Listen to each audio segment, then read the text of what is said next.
It appears that Buster Blader is making moves out here.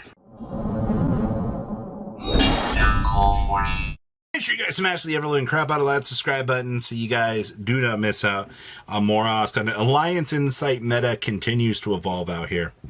And I gotta tell you, it's been really cool to see like how the meta has been strengthening.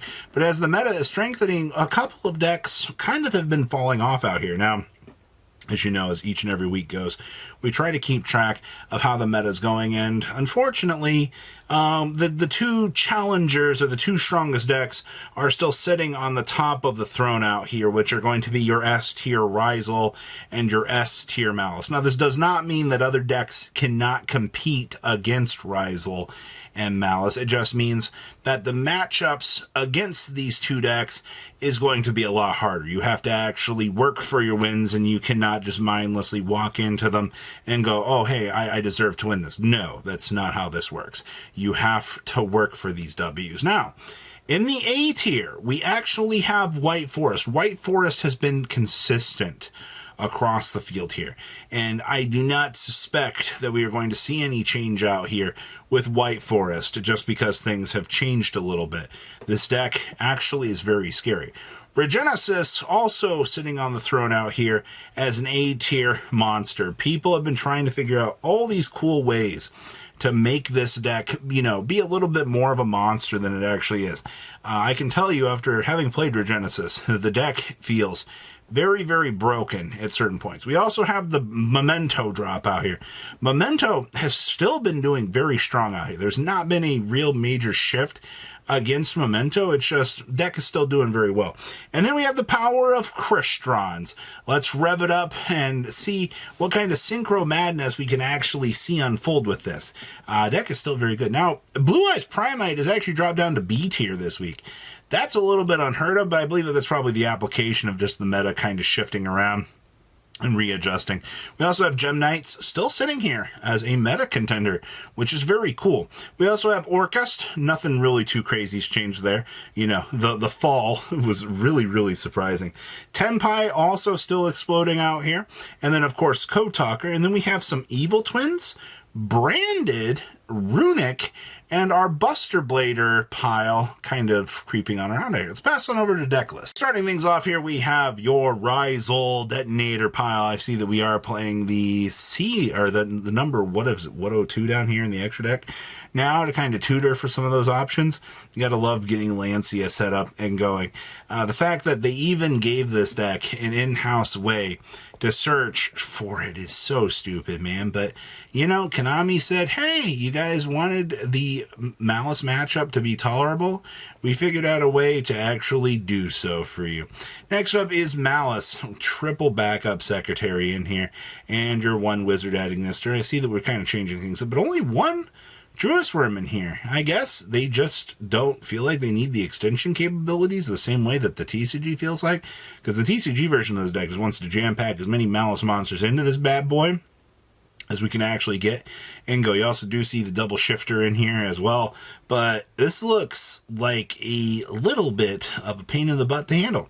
Ooh, our White Forest deck. Man, talk about just scraping down and looking at like the bare minimum in here. No Stellars, period, in this. Just maximizing on the triple S set, and then the two White Forest Azamina S set, and then one of each of the Sinful Spoils monsters themselves. We also do see, you know, the Diabell Star with the Sinful Spoils package in here. You also do see good old OCG has Baron de Florida on their end board, and, you know, we don't quite have that, but this deck is scary. Next up is Regenesis with a White Forest package in here. You're kidding me, right? Like, this is how we're evolving this deck now, is by playing the White Forest stuff? I guess.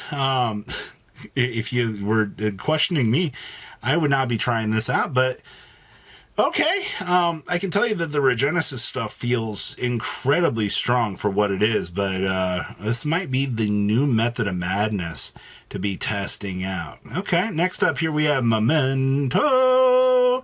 nothing has really changed for this deck. The OCG refuses to test out the Goblin stuff. They've just forgone it. They're like, hey, we no longer need to play these cards, which I guess is fine. You know, the Goblin cards sometimes feel like they're not really promoting the end board game plan anyway, so that's a little bit of a disappointment. But if you've evolved the deck this much and you no longer need those cards, I mean, okay. Next up here is Crustrons, and the fact that this is sitting at A tier is very, very interesting. But the OCG does have access to Auroradon, which just turns this deck into a completely different creature. I ignorantly didn't understand how stupid Auroradon actually was, but, you know, we've also got Super Polys built in here with the Earth Golem Agnister, I guess. You might want to pick up your Earth Golem Agnisters now. That's quite interesting, but the OCG does, in fact, love Tidal in this deck. So, up we go. Next up is Blue Eyes Primite. It's amazing how much these builds are going to overlap in the TCG and the OCG. I do see that we are doing the Start of Cypher again. You know, they're also playing Legatia in here. Also, hard being able to make Legatia is not a bad thing. It acts as an incredibly strong monster if you really need it to. Also see the Lanceys down on the side. We are playing one of the trap card for Primite down there. That's a nice little addition to actually consider. Okay. And then we have, the Block Dragonless deck. It's, what, week 900 of never having to see Block Dragon again out here. Imgen Knights actually just foregoing that package just added so much consistency to this deck. And I actually like, you also see the Exceed Encores down there as well as the counter to Ryzel, because this deck does not want to deal with Ryzel. I mean, most decks don't want to, but watching your pieces get smashed, a little bit sad. Ooh, we have Orcust for you. We're on the double Crescendo. We are doing the NTS Sirius in here, which is kind of cool. You also do see the Black Goat Laughs, seeing some play in here, but we also got the Crescendo in here. Or, yeah, double Crescendo. We're also doing the Summon Sorceress in here. I would love that the TCG could get some Summon Sorceress action running around in our meta, but unfortunately, for some reason, we still do not have this. So if you are looking at playing a Orcust deck, that new support might be for you. All right, ooh, we have Tempai. So this week, I see we've got the Heavy Storm built into the main deck now. Not really all that surprising to see that, but, you know, we just need to clear things off. Also, the Feather Duster in here now, too. And, of course, we're main decking Yield Red Reboot to smash through the opponent. Koi Belt. We've also got the Promethean Princess line in here. I see we are playing the Link 5 Shirag for cleanup. See, we're also doing the Quagmire Drago. Yeah, not a lot has changed with this. Next up here, we have Agnister, all because the OCG still has a singular circular in play here. With having circular still seeing play and allowing it, you know, to interact with this deck, it still has made this deck a little bit more explosive than I think people were kind of expecting to see it still be sticking around. But if you're capable of going through all of the firewall, you know, in the world out here to set up, you know, a strong end board, why not, right? And then, of course, we have Evil Twins, you know, Evil Twin with the Fiendsmith combo. You know, even with the short minimalistic version of what they built for this deck is still kind of holding on in the roguish tier down here. You know, you also get the chance to see the Nightmare Griffin and the Abalakyu, two beautiful cards that are just some major harbingers of destruction. Those two definitely do some very unfun interactions for the game. Of course, right? You had to have some Floodgate stuff. Ooh, we have 60 card branded in here. I do see that the build is playing the Dark Magician in it because being able to cheese out Dragoon is really good. All the power creep and time on Dragoon has really shown that the card's not as, you know, initially strong as we thought it was. But, you know, time has done its job out here to still kind of allow this deck to still even sit out here and do its thing. I'm wondering if new support will eventually support this in a way and actually make it return back to the meta. We also have some Runic Fountain. Yeah, Triple Card Demise does a lot, but, you know, the fact that we have all of these Primite cards jam-packed in here, you know, allowing you all of this access is pretty good. Of course, there can only be 1-1 rivalry. And, of course, we're playing Soul Drain in the main now.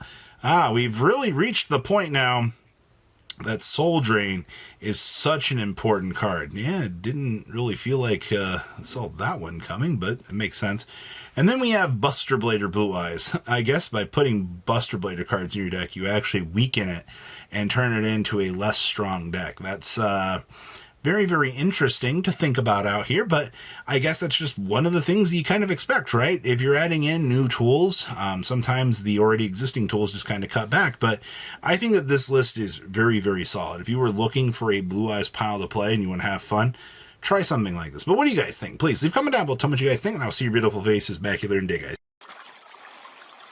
Patrons, thank you.